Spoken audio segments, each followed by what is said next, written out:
Mas masakit pa minsan sa suntok ang malaman mong pinag-uusapan ka sa likod mo. Hindi mo sila narinig direkta, pero ramdam mo.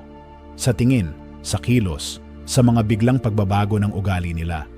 At ang pinakamasakit, minsan, hindi ito galing sa kaaway. Minsan, galing sa taong pinagkakatiwalaan mo, kaibigan mo, katrabaho, o mismong kapamilya. Oo, may karapatan kang masaktan. May parti sa'yo na gustong lumaban, magpaliwanag, linisin ang pangalan mo. Natural yan, pero dito pumapasok ang aral ng Stoicism. Ayon kina Marcus Aurelius, Seneca, at Epictetus, ang tsismis ay parang ingay sa background. Maingay pero hindi dapat maging sentro ng buhay mo. Ang Stoic ay hindi nagwawala, hindi rin nagpapaliwanag sa lahat. Ang Stoic, tahimik, pero alam kung saan siya nakatayo. Hindi dahil mahina siya, kundi dahil matibay ang loob niya. Sa video na ito, pag-uusapan natin ang 6 na Stoic na paraan kung paano mo haharapin ang mga taong kinakaladkad ang pangalan mo sa likod mo. Mga paraang hindi lang pampatahimik, kundi pananggalang sa sarili mong kapayapaan. Dahil ang totoo, hindi mo kontrolado ang bibig ng ibang tao. Pero kontrolado mo ang reaksyon mo, at doon magsisimula ang tunay mong kapangyarihan. Kung ikaw ay nasaktan na dati ng salita ng iba, itong video na ito ay para sa'yo. I-comment ang tahimik ako, pero matatag. Kung isa ka sa mga taong pipili ng dignidad kaysa drama. Like, share, at subscribe. Para mas marami pang aral ng Stoic na makakatulong sa'yo sa tunay na buhay. Panahon ng itigil ang pakikisabay sa tsismis at simulan ang paninindigan. Number 1. Huwag mong habulin ang bawat tsismis. Ang tsismis ay isang bitag. Hindi mo siya mapapansin agad, pero kapag sumagot ka, kapag nag-react ka, doon ka lang unti-unting nalulubog. At bago mo pa man mamalayan, ubos na ang energy mo sa kakapaliwanag, kakadenay, at kakadepensa sa sarili. Kaya sa tuwing may maririnig kang kwento tungkol sa'yo, gawa-gawa man o may halong katotohanan, ang una mong tanong dapat ay ito. Ito ba'y makakatulong kung papatulan ko? Kasi kadalasan, ang sagot ay hindi. Kapag hinabol mo ang bawat tsismis, para mo na ring inamin na apektado ka. Para mo na ring binigyang halaga ang mga taong walang respeto sa likod mo.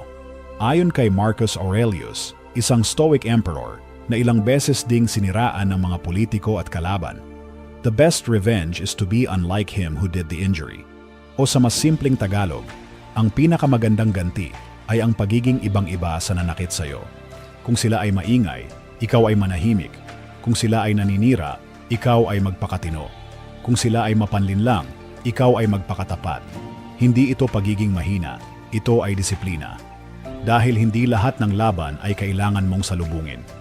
Lalo na kung ang kapalit ay ang kapayapaan mo. Isipin mo, may nagpakalat ng tsismis na mahirap kang kausap, o mayabang ka, o mapagmataas ka. Normal ang urge na gusto mong itanong, sino nagsabi, kanino galing, o kaya, paano nila nasabi yan? Pero kahit malaman mo ang sagot, anong mangyayari? Mababago ba ang isip nila? O lalo ka lang nilang huhusgahan kasi napikon ka? Ang Stoic na sagot, huwag mong habulin. Gawin mo na lang ang trabaho mo ng maayos. Panatilihin mo ang respeto mo sa sarili. Hayaan mong ang ugali mo ang magsalita para sa'yo. Kasi ang katotohanan, ang mga taong totoo, mapapansin din ang totoo. Ang mga taong may malasakit, sila ang makakakita ng totoo mong intensyon. At ang mga tunay mong kakampi, hindi mo kailangang ipaliwanag ang sarili mo sa kanila kasi sila mismo ang magtatanggol sa'yo kahit wala ka. Ang tahimik mong presensya, ang disente mong kilos, at ang consistent mong gawain, mas malakas yan kaysa kahit anong paliwanag. Sa Stoicism, hindi importante kung ano ang sinasabi nila. Ang mas mahalaga ay kung sino ka, kahit walang nakakakita. Yan ang tunay na tagumpay. Kaya sa susunod na may makarating sa iyong masamang tsismis, itanong mo sa sarili mo, masisira ba ako kung tatahimik ako? O baka naman mas lalo kang magmumukhang matatag kapag pinili mong hindi lumubog sa putik na nilalaro nila? Ang sagot, nasa kilos mo, hindi sa reaksyon mo.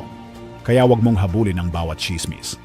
Habulin mo yung sarili mong katahimikan, kasi yon ang tunay na kapangyarihan. Number 2, hanapin ang butil ng katotohanan.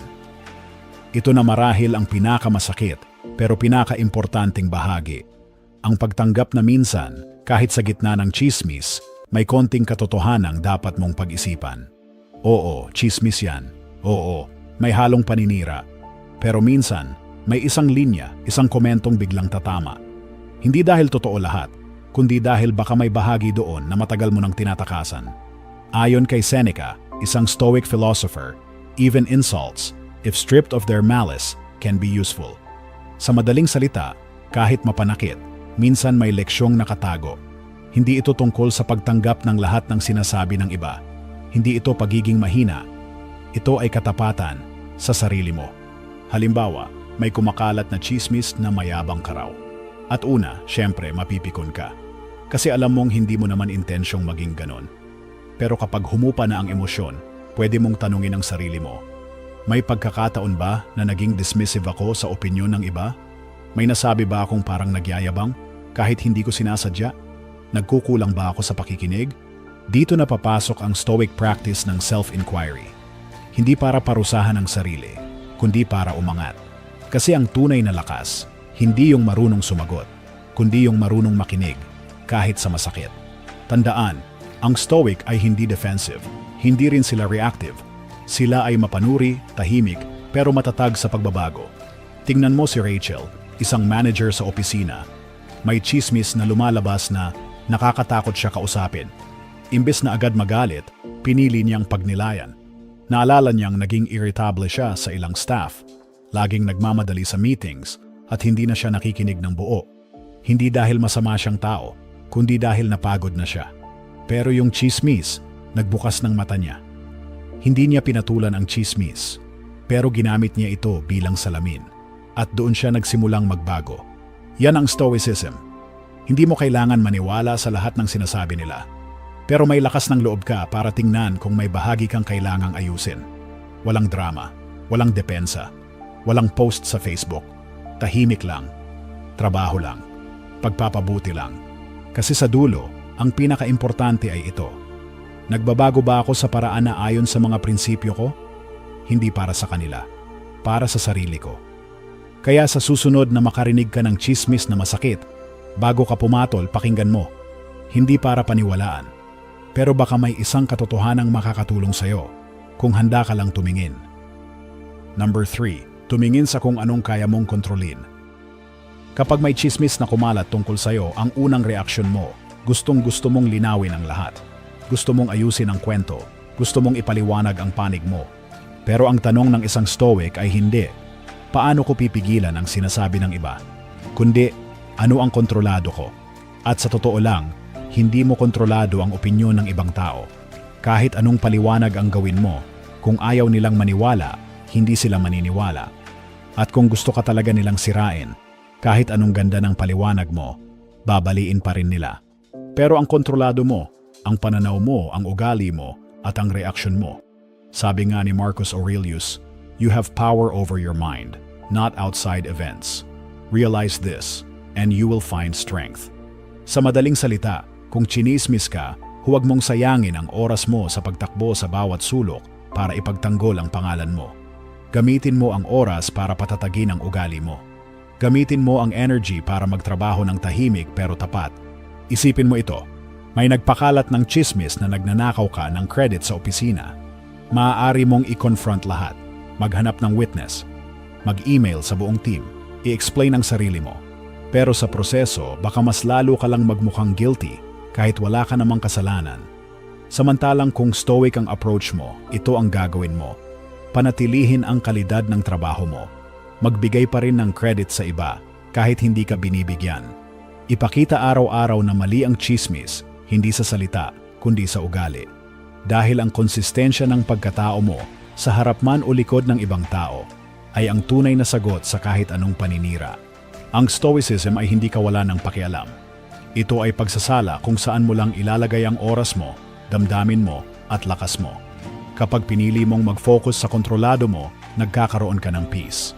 Kapag pinilit mong kontrolin ang iniisip ng iba, palagi kang mapapagod.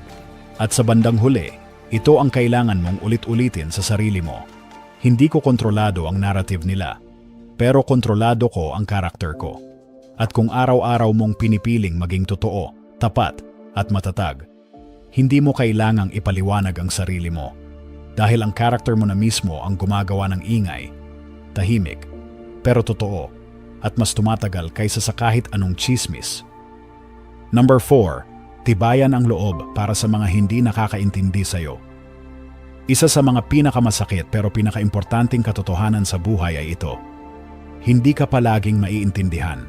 Kahit anong kabutihan ang gawin mo, kahit gaano kakalinaw magsalita, kahit anong pag-iingat sa kilos, may mga taong gugustuhing maliin ka. May mga taong pilit kang isisiksik sa kwento nila kahit wala ka sa eksena. At alam mo kung bakit, kasi mas madali para sa kanila na husgahan ka kaysa subukang unawain ka. Dito lumalabas ang tunay na tibay ng isang stoic. Sabi ni Epictetus, "If someone speaks ill of you, and it is true, correct yourself. If it is a lie, laugh at it." At dagdag pa ni Marcus Aurelius, "I do not need applause. I only need to know that I did the right thing." Ibig sabihin, kung alam mong malinis ang intensyon mo, kung alam mong hindi mo nilalabag ang prinsipyo mo, hindi mo na kailangang manumbat, magpaliwanag, o humingi ng approval. Sa mundong puno ng opinyon at tsismis, ang stoic ay hindi palaban. Hindi rin siya nagpapaawa. Tahimik siyang lumalakad kasi buo ang loob niya. Alalahanin mo ito, sa tuwing pinipilit mong ipaintindi ang sarili mo sa mga taong ayaw naman talagang umintindi, para mo lang binubuksan ang pinto sa pagkadismaya. Paulit-ulit, walang patutunguhan, mas matalino na i-accept. May mga taong hindi mo kayang baguhin at hindi mo kailangan. Kaya tibayan mo ang loob mo. Hindi mo kailangang laging maging magaan kasama. Hindi mo kailangang laging maintindihan. Ang kailangan mo lang, maging totoo ka sa sarili mo. Kung iniisip mong masyado ka raw tahimik, seryoso, mailap, tanungin mo, gusto ko bang baguhin ito para matanggap nila? O baka naman, ayos lang na hindi ako para sa lahat. Dahil ang stoic ay hindi nakikihalubilo para sumikat. Nakikisama siya para mapanatili ang dignidad. Hindi niya isinusuko ang sarili para lang huwag husgahan. Alam niyang judgment is part of life. Pero ang identity niya, hindi galing sa feedback ng iba, kundi sa konsensya niyang malinaw at tahimik. Hindi ka para sa lahat. At okay lang yon. Mas mahalaga na ikaw ay buo, kaysa tanggap ng marami pero wasak sa loob. Build your tolerance. Kasi hindi lahat ng hindi nakaintindi sa'yo ay kalaban mo. Minsan, hindi lang talaga nila kaya ang lalim mo. At yon ang hindi mo kailangang ipaliwanag. Number 5. Hayaan ang oras at ugali ang magsalita. May isang punto sa lahat ng ingay at intriga kung saan mararamdaman mong tahimik na ang paligid, tapos na ang usapan, lumamig na ang issue. Pero may isang bagay na nananatili, kung sino ka talaga. Ang chismis, maingay pero panandalian. Ang karakter mo, tahimik pero pangmatagalan. At sa bandang huli, ang ugali mo pa rin ang magpapabagsak sa kasinungalingan. Ito ang Stoic principle. Hindi mo kailangang ipaglaban ang katotohanan mo gamit ang bibig. Kailangan mo lang ipamuhay ito, araw-araw, paulit-ulit, pare-pareho. Isang halimbawa nito si Michael, isang project manager. Noong kinuha niya ang leadership role, may mga taong agad na nagsabi, "Power tripper yan, mahigpit, hindi approachable." Kahit hindi totoo, kumalat ang chismis. Pero anong ginawa niya? Hindi siya nag-post ng paliwanag. Hindi siya nakipag-confrontation. Nagtrabaho lang siya. Tahimik. Matino. Direkta. Pinuri ang tamang tao. Tumulong sa team. Tinanggap ang pagkakamali kung meron. At sa pagdaan ng buwan, unti-unting lumambot ang mga dating malamig sa kanya. Hindi dahil humingi siya ng tawad, kundi dahil nakita nilang totoo siya. Consistent. Totoo. Hindi showbiz. At yan ang stoic move. Hindi ka nagsasalita para lang mapansin. Ang buhay mo mismo ang nagsasalita. Sabi nga sa kasabihan, "The truth needs no defense. It just needs time." Sa Stoicism, naniniwala sila na ang character mo ay investment, habang ang chismis, short-term noise lang. At kung paulit-ulit mong pinipiling maging totoo, kahit walang nanunood, darating din ang panahon na ang resulta ng ugali mo ang magiging ebidensya. Walang drama, walang PR, walang press release, just results, just truth, just time. Kaya kung kasalukuyan kang nasa gitna ng chismis, judgment o maling kwento, huwag mong kalimutan ito. Hindi mo kailangang sumigaw para mapakinggan. Hindi mo kailangang lumaban para manalo. Minsan, ang pinakatahimik mong hakbang ang pinaka-epektibong protesta. At sa oras na magsimulang makita ng iba ang katotohanan, hindi dahil sinabi mo, kundi dahil ipinakita mo, Yun ang panalong hindi kayang burahin ng kahit sinong tsismoso. Number 6. Huwag kang magpaliwanag sa lahat. Panindigan mo na lang. Sa dulo ng lahat ng ito, tsismis, paninira, maling akala, may isang pinakamahirap na aral na kailangang matutunan. Hindi mo obligasyon na ipaliwanag ang sarili mo sa lahat. At oo, mahirap yon, lalo na kung ang katahimikan mo ay binabasa nila bilang pagkukulang. Lalo na kung ang kabaitan mo ay ginagawang kahinaan. Pero ayon sa mga Stoic, hindi mo kailangang habulin ang pangunawa ng iba. Ang tunay mong responsibilidad ay ang panindigan ng prinsipyo mo, kahit hindi nila ito maintindihan.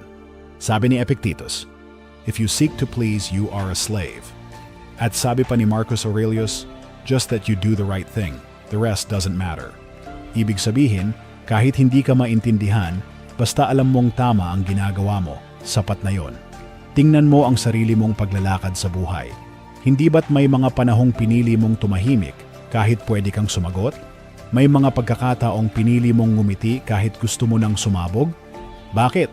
Dahil mas pinili mong manindigan kaysa magpaliwanag. At yon ang Stoic strength. Ang pagiging tahimik mo sa gitna ng paninira, hindi ito kahinaan. Ito ay pagpili ng dignidad kaysa drama. Ito ay pag-prioritize sa kapayapaan kaysa sa validation. Kaya kung sinasabihan kang, magpaliwanag ka naman, ba't di ka nagsasalita? Hindi mo ba papatulan? Pwede mong sagutin sa isip mo, hindi ko kailangan. Ang karakter ko ang bahala. Hindi lahat ng ingay ay kailangan mong sabayan. Hindi lahat ng kwento ay dapat mong itama. Ang Stoic na paraan ay ito. Hayaan mong ang paninindigan mo, araw-araw, ang siyang bumasag sa kasinungalingan. Kung may mga taong naniniwala sa chismis, hayaan mo sila. Hindi sila ang audience mo. Hindi sila ang layunin mo.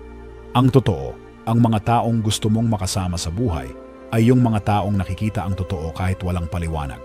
Sila ang may lalim, sila ang may konsensya, sila ang karapat-dapat sa presensya mo.